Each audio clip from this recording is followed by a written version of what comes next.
اعوذ باللہ من الشیطان الرجیم، بسم اللہ الرحمن الرحیم۔ ہمارا آج کا موضوع ہے ساٹھ اور ڈایا۔ ساٹھ اور ڈایا یہ دونوں ذہل کی حالتیں ہیں۔ عام طور پہ منجم حضرات اور عامل حضرات اور پیر فقیر حضرات اپنے سائلوں اور کلائنٹوں کو ان دونوں لفظوں سے بہت زیادہ ڈراتے ہیں، اور یوں بھی کہا ہے کہ گمراہ کرتے ہیں تو کچھ غلط نہ ہوگا۔ یہ بات اپنی جگہ درست ہے کہ علم نجوم میں یہ دونوں چیزیں ایک مشکل وقت کے مظہر کے طور پر لی جاتی ہیں، لیکن یہ ایک بالکل بنیادی اور ابتدائی بات ہے کہ جیسے کہ عام طور پر مشہور ہے جی ذہل جو ہے وہ نحس ہوتا ہے۔ اگر ذہل ہوتا ہی نحس ہے ہر ذائچے کے اندر، آپ نے تو دیکھنا ہے ذائچے کے حساب سے، ہر ذائچے کے، ہر فرد کے ذاتی ذائچے میں کہ اس کی سعادت کیا ہے، اس کی نحوست کیا ہے۔ اگر وہ آپ کو دیکھنی نہیں آتی تو پھر ظاہر سی بات ہے کہ آپ ایک بنیادی بات کو پکڑ کے کہہ دیں گے ذہل تو نحس ہوتا ہے اور یہ جناب بیڑا غرق ہو گیا، ذہل آپ کے یہاں بیٹھ گیا، ذہل آپ کے وہاں بیٹھ گیا۔ نجوم کو سمجھنا بہت ضروری ہے، اور نجوم کی یہ بنیادی بات ہے کہ ذہل کے اثرات جو ہیں وہ سخت ہوتے ہیں۔ اس سے یہ اب مطلب آپ لے لیں گے یہ ہمیشہ یہ بیڑا غرق کرتا ہے، تو یہ ایک کم علمی کی علامت ہے۔ ذہل ہی وہ ستارہ ہے جو آدمی کو زمین سے آسمان کی طرف لے کے جاتا ہے، اور ذہل ہی وہ ستارہ ہے جو آسمان سے زمین کی طرف لے آتا ہے۔ لیکن آپ صرف ایک سمت میں تصویر کے ایک رخ کے اوپر ہی ساری توجہ مرکوز کریں تو وہ درست بات نہیں ہے۔ ڈایا جو ہے وہ 2.5 سال کے عرصے سے لیا گیا ہے، اور یہ وہ وقت ہوتا ہے کہ ذہل جب ایک برج میں نحس حالت میں ہوتا ہے، اور 60 سے مراد 7.5 سال کا پیریڈ ہے، اور یہ 7.5 سال کا خوف ہی اصل میں 60 کی مشہوری کا باعث بن گیا ہوا ہے۔ اور اس سے ہر آدمی کو ڈرایا جاتا ہے کہ بھی آپ کی 60 شروع ہو گئی اور اب آپ کا بیڑا غرق ہونے جا رہا ہے، یہ ہو رہا ہے، وہ ہو رہا ہے، یہ ہو رہا ہے۔ ایسے نہیں ہے۔ میں نے پہلے شروع میں بات کی کہ جب آپ نے نجوم کو سمجھنا ہے تو نجوم کو پورے طور پر سمجھیں۔ یہ بنیادی طور پہ بات تو بالکل ٹھیک ہے کہ یہ پیریڈ سخت ہوتا ہے، لیکن ہر آدمی کے لیے اس کی سختی برابر نہیں ہوتی۔ ممکن ہے کہ بعض لوگوں کو یہ بہت زیادہ نقصان پہنچائے، بعض لوگوں کو کچھ کم پہنچائے، اور بعض لوگوں کے لیے معمولی تناؤ کا باعث بنے۔ اب یہ مختلف حالتیں ہیں جو کسی بھی فرد کو پیش آ سکتی ہیں، لیکن آپ صرف پہلی حالت یعنی انتہائی تباہی کی حالت صرف اس لیے بتائیں کہ وہ خوفزدہ ہو اور آپ کی سے مشاورت کرے اور آپ کو اس سے کچھ معاوضہ حاصل ہو، تو یہ غیر انسانی اور علم سے دوری کی بات ہے۔ اب آ جائیں کہ ذہل سے جو منسوب 60 ہے، یہ اس کا دورانیہ ذائچے میں آپ نے دیکھنا ہو تو وہ کیسے دیکھا جائے گا؟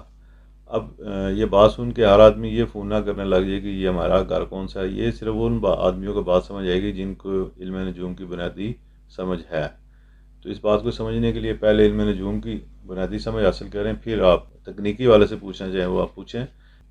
ذائچے کے 12ویں پہلے اور دوسرے گھر میں جب ذہل سفر کرتا ہے، ٹرانزٹ کرتا ہے، تو یہ 60 کا دورانیہ مانا جاتا ہے۔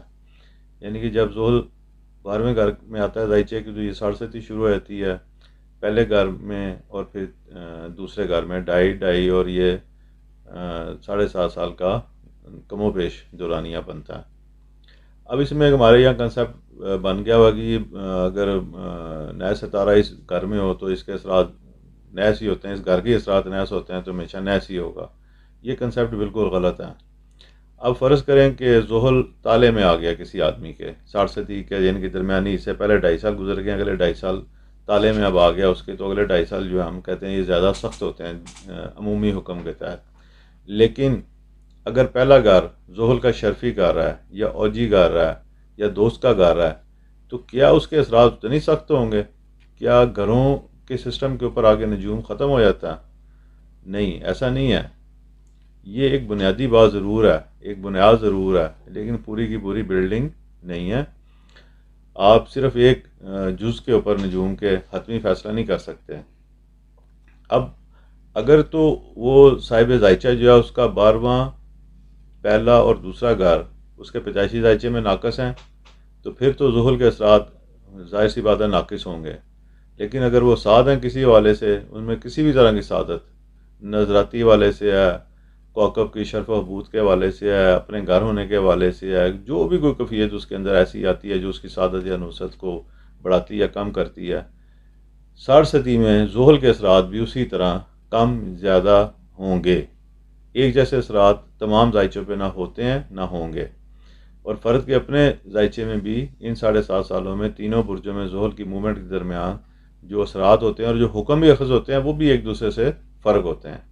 اس لیے یہ بہت متعدد ہے کہ 60 صدی کے بارے میں حکم لگانا چاہیے اور لوگوں کے اندر بلا وجہ خوف و ہراس پیدا کرنے کی ضرورت نہیں ہے۔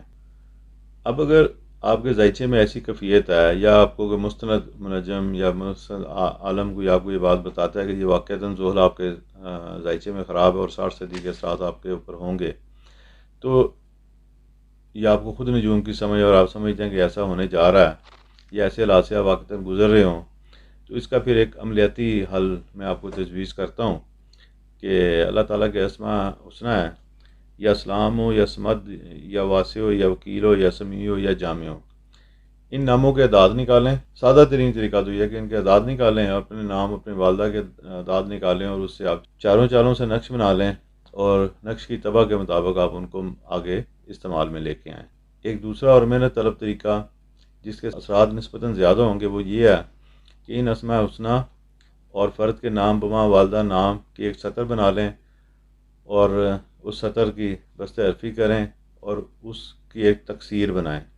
اس تکثیر کے جو ٹوٹل اعداد آپ کو حاصل ہوں، جو مجموعہ اعداد کا حاصل ہو آپ کو سارے تکثیر کا، اس کے مطابق آپ چاروں چالوں سے نقش بنائیں اور عناصر کے اعتبار سے ان کو اپنے استعمال میں لے کے آئیں، تو انشاءاللہ تعالیٰ اچھے نتائج حاصل ہوں گے۔ اس حوالے سے صدقہ دینا بھی مفید رہتا ہے، تو آپ ہفتے کے دن مغرب کے بعد جو ہے آپ کالا کپڑا، کالے چنے، کالا بکرا، کالا مرغا، اس طرح سے حیثیت اپنے کوئی بھی چیز صدقے کے طور پہ دے سکتے ہیں۔ اور اگر اس کے جواہراتی حل کی طرف آئیں تو آپ نیلم اور عقیق وغیرہ جو ہے وہ اس کے رد کے لیے اثرات کی آپ استعمال کر سکتے ہیں۔ انشاءاللہ تعالیٰ آپ جب ان روحانی طریقوں کو استعمال کریں گے تو 60 صدی کے اثرات میں کافی افاقہ محسوس کریں گے اور آپ کو بہتری محسوس ہوگی، تنگی اور ترشی آپ کی دور ہوگی۔ اللہ ہم سب کا حامی و ناصر ہو اور ہمیں دنیا آخرت میں کامیاب فرمائے، آمین۔